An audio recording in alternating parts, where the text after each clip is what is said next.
Everyone, thank you for coming. Baruch Hashem, yom yom, rega rega. Adar Hashem. Well, just as a brief reminder, we are starting at the dealing with the hot plate, with the pots on the hot plate, on the plata. What we're going to talk now is something very important, that we must never stir a pot during Shabbos which is standing on the hot plate, on the plata, on the blech.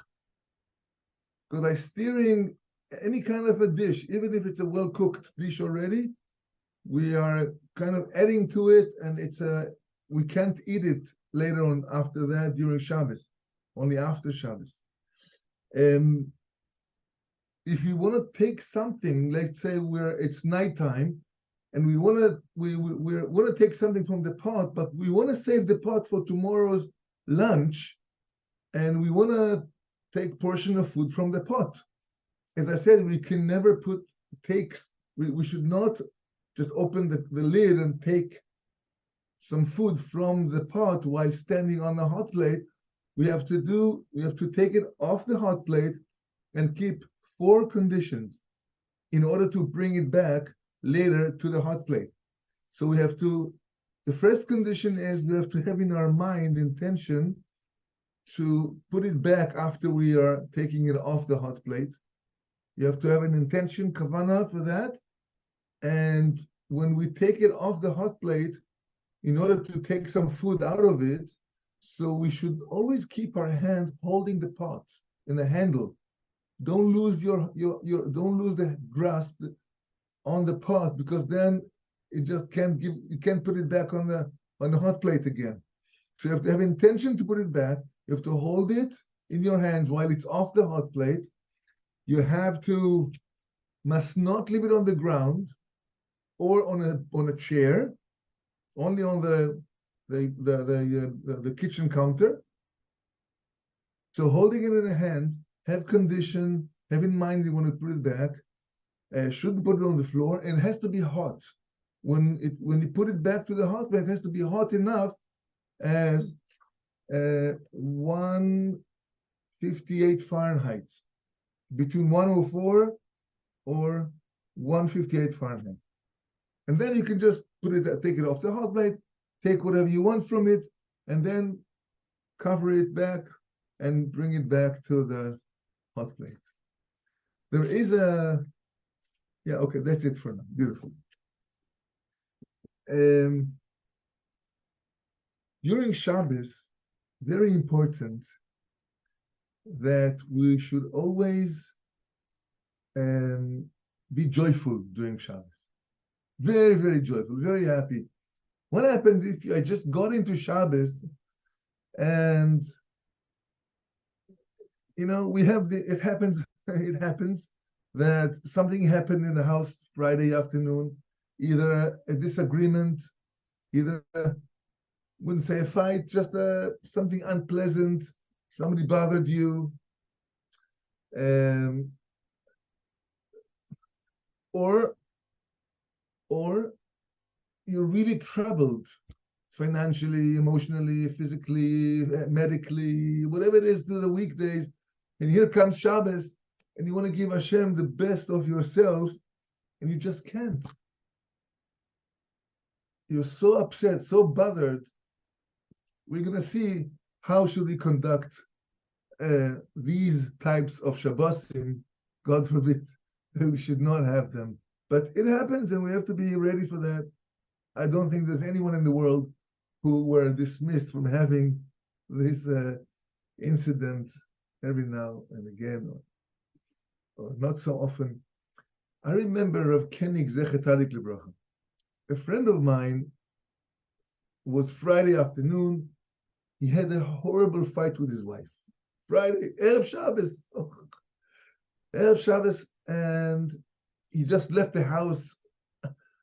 I don't think he slammed the door behind him, but it was very close to that. Anyways, he comes to shul and Dov and Mincha, and then Kabbalah Shabbos, and then finished, davening is finished, and everybody goes back home. How could he go back home? How is he going to open the door, which was just a terrible fight before he left? So usually in these times, we always approach the rabbi. The rabbi is a wise man, he has experience, he's holy, he's a tzaddik, and we have to ask his to consult the rabbi, the rabbis. And you know what? Surely enough, trust your local rabbi. You may be surprised how wise this person is, and how understanding he is, and how experienced he is, because people come to him with questions. And so he said, he came to Rav Koenig, Zecher Tzadik Livracha, that was like 15 years ago, and he said to him, Rabbi, I left the house with a terrible fight. How am I supposed to get him back home again? So the Rav told him something beautiful. He told him, you should open the door, get into the house, wish a beautiful good Shabbos Shalom to everyone, and give to HaKadosh Baruch Hu the Kiddush that he deserves. So, in other words, he told him, just put yourself aside, focus on the target. Target, we're coming home, we have to give God his Kiddush. Over a cup of wine, family's waiting, they want to see Tati happy. Just give Hashem the Kiddush he deserves. And sure enough, he did it, and it was the best Shabbos he ever had, because he put himself aside. The idea, one of the ideas behind Shabbos is that we have to think, and the Gemara points it very clear, we have to think like all our work is done, complete, accomplished. If you're a farmer, you have to know that all the fruits or the vegetables are stored in the storage house. Everything is like salaries are paid for your workers.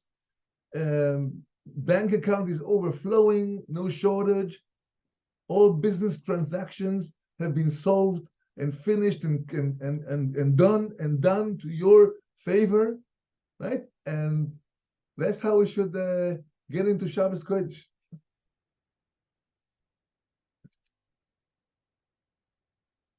There's a story. There's the story over here.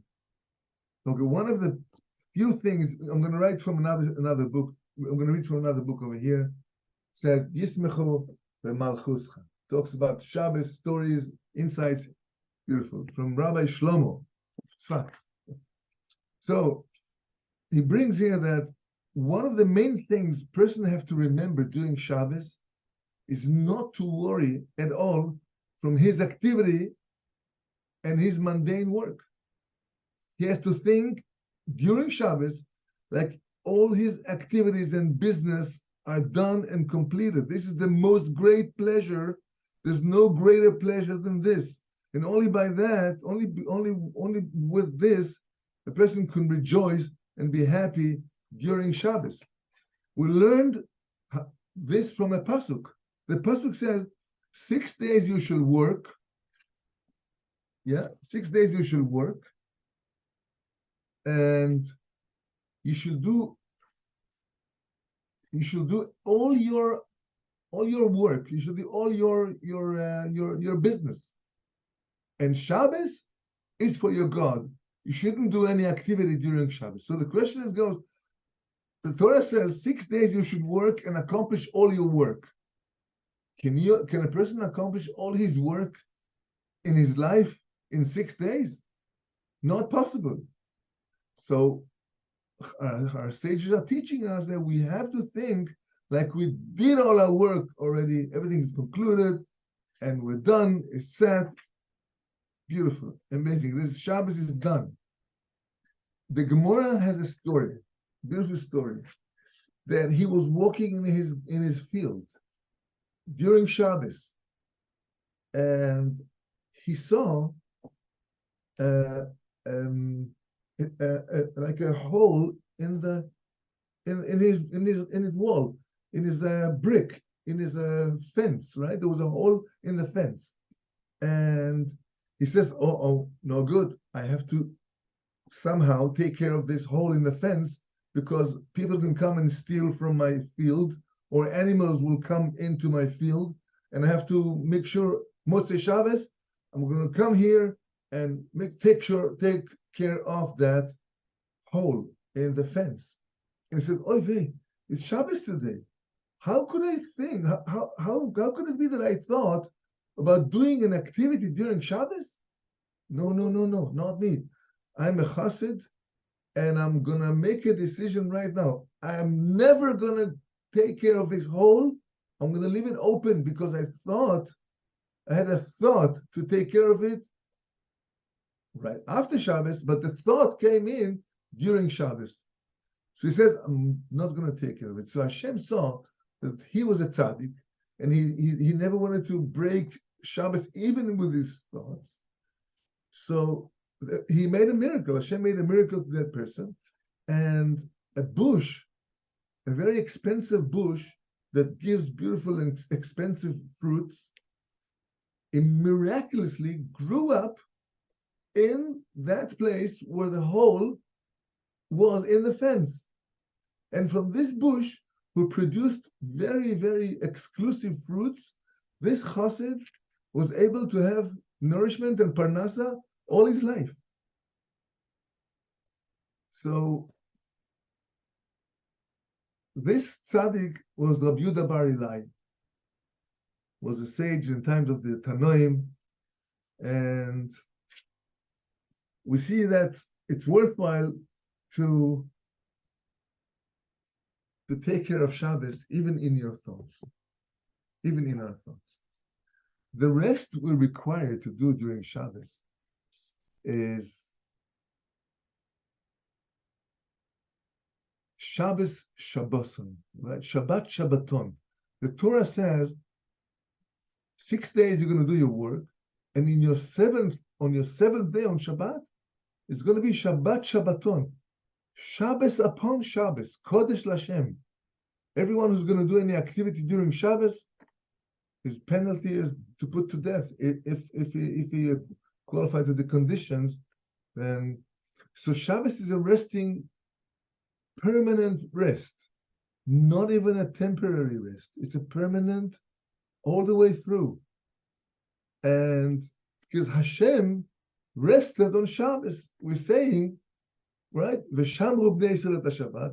The children of Israel kept the Shabbos, because it's a covenant between the nation of Israel, between me, says Hashem, because I have created the 6th day, the world with 6 days, and I rested during Shabbos. Now the question: does Hashem need to rest? Rashi brings down Vainafash, then he rested. It's kind of never talks about Hashem that he needs to rest, because Hashem never rests. Hashem does not need to rest. But if Hashem said that he needs to rest, we have to learn Kal Vachomer and greater learning, that if the Torah spoke about Hashem's rest and he does not need to rest, so for sure we have to take care of our rest and to make sure that Shabbos is a complete rest in our bodies, in our minds, in our souls, in our homes, with our wives, with our husbands, with our children, with our limitations. Even with our limitations, we're all limited, and we live with our limitations during our lifetime. But during Shabbos, I should always feel that my limitations, my shortages, my lack of whatever it is that I'm lacking does not exist. I'm a superhuman, I'm a tzaddik, I'm an angel, I am the top of everything in the world during Shabbos. And when I think of myself as such, automatically, everybody around me is gonna be a tzaddik, an angel, the top of the top, no shortages, no deficiencies in the people around me, nor not in my wife, my children, my grandchildren, my husband, nobody, my colleague at shul, nobody bothers me. Everybody's a tzaddik. Everybody's a tzaddik. Like you have to remember to feel tzaddical and to hold highly from ourselves every day, but especially during Shabbos. The way to do that is to try to see how can I assist someone else. Not to be concentrated only with me and what I need, what I need to have, rather to take care of some of the people around me, my family members or my neighbors, whoever it is around me, to try to give them the benefits of me. The good thing that I possess, try to give it over, even with a good talk, with a shake of a hand, with a hug, with a good word, with a pray for someone. Immediately we're changing our private world into a magnificent world, because we share the goodness that we have, that what Hashem gave us, because if we're not sharing it, it stays inside, and nobody will be able to use it. Neither the people that are next to me, and neither myself, because it's hidden inside. It's going to stay inside. But when I'm exploring it to my society, my community, my family, it comes out. It shines. I'm a shining person, and everybody's going to become shiny because of me, because I'm shining. They're shining. But if I'm bothered through my limitations, my shortage, my bad thoughts, immediately that's what I see in everybody around me, and then it's like it's a chain reaction. Everybody's not good. Everybody's bothering me. Everybody's like making me upset, and I'm becoming upset. And this is not the way we should live our life. And Kal v'chomer, ben bno shel Kal v'chomer, this is not the way we should conduct our Shabbos. So Be'ezer Hashem, we should prepare for that, have considerations on that, think about it, dwell, and making myself a vessel to try to do that. Even prepare ahead of time to get something, to buy something nice for the people around me, buy myself something nice, to prepare, to get ready for that. And the secret of a smile to your people around you is phenomenal, because a smile will never diminish yourself. It'll only enrich, make somebody else rich. And if somebody's not giving you a smile, the only reason why they can't smile to you is not because they're upset at you. It's because they cannot generate a smile from where they are, from their position, from their day-to-day life. So such a person that cannot even generate a smile out of his holy face, he's the one who deserves my smile. And when I'm going to give him my smile, it's a promise, regardless of who we are, who he is, who she is, what does she think, what do they have in mind. My smile is going to bring that person's smile also. So we should start the chain of smiles to each other, and we're going to get it back in a big time later on. So we're going to conclude again. Wish you good Shabbos and all the best to you and to your families, and to everybody around you. Thank you so much.